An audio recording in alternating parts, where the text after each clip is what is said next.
John B! Bring it home! Bring it home, John B! Season 3 of Outer Banks has just dropped. Well, not just, but I'm getting around to it now. And it's pretty entertaining, actually.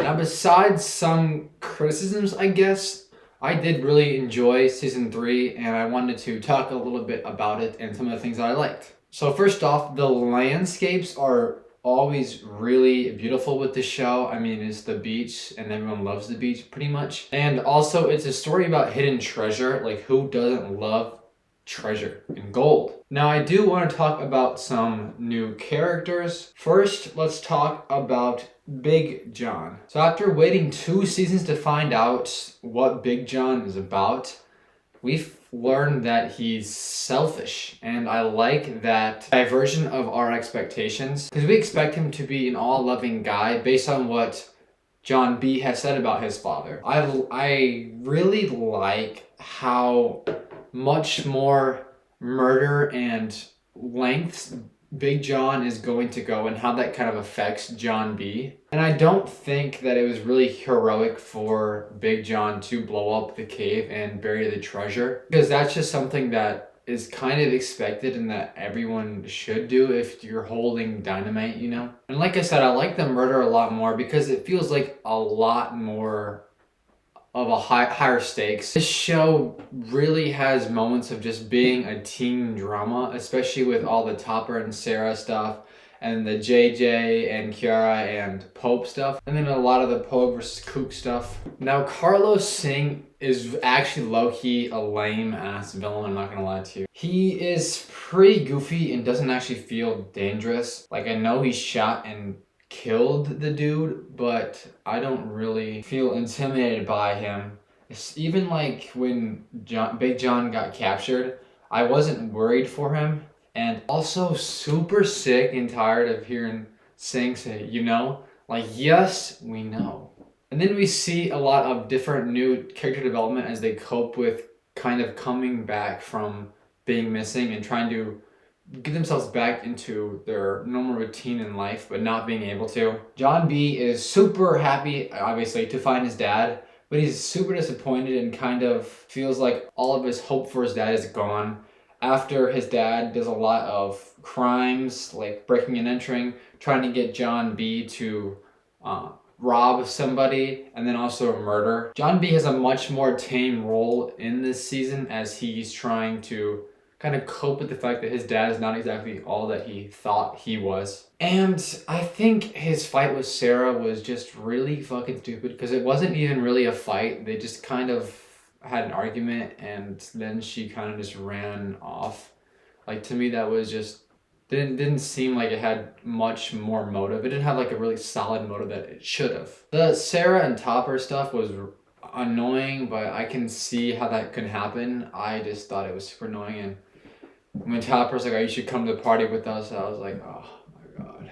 Kiara and JJ's relationship was interesting. I like how Kiara is trying to talk JJ out of labeling himself just because everyone else is labeling him, and then him believing it. Pope and Cleo's relationship felt a little bit forced. I kind of felt like they didn't want Pope to be left out, especially after Pope and Kiara kissed. I felt like they could have been like really good friends. And Ward is way less annoying. Like, in the first 2 seasons, it was so annoying I almost stopped watching. But not annoying like it was bad character writing, but annoying like this dude just fucking sucks.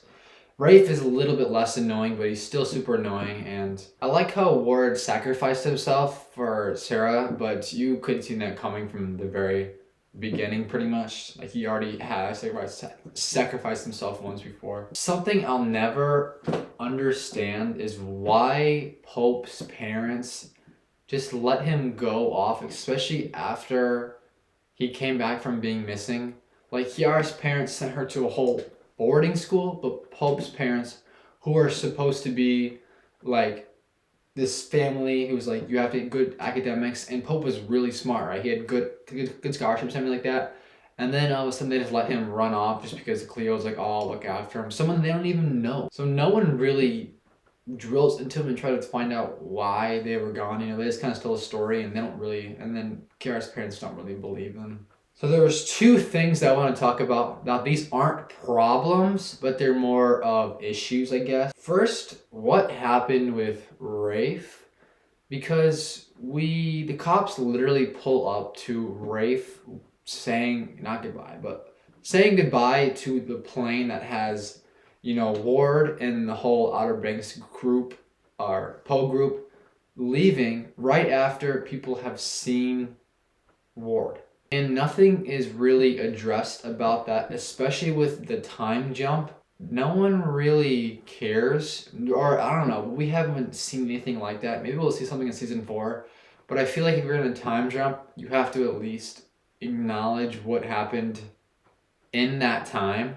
And I don't know. I felt a little bit like a loose end to me. And another loose end was with Topper. I mean, Topper pressed charges and they just kind of dropped. I don't know if maybe they found a settlement with the gold that John B found, or if John B went to jail for a little bit. I don't know, but they didn't really talk about that either. It's just kind of gone. All we see is Topper in the audience when the pugs are getting all of the achievement and praise and stuff. So yeah, it does have a bit of a teen drama to it, and some of the dialogue like really sucks.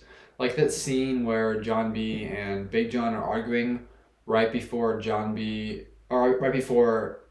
Big John's never seen again. That was just some shitty writing in my opinion. Like it felt really corny. But the worst thing about this is the fucking CGI. I mean, it's terrible. Look at this crab and listen to the sound effect. Off. Get off. Get off. Get off.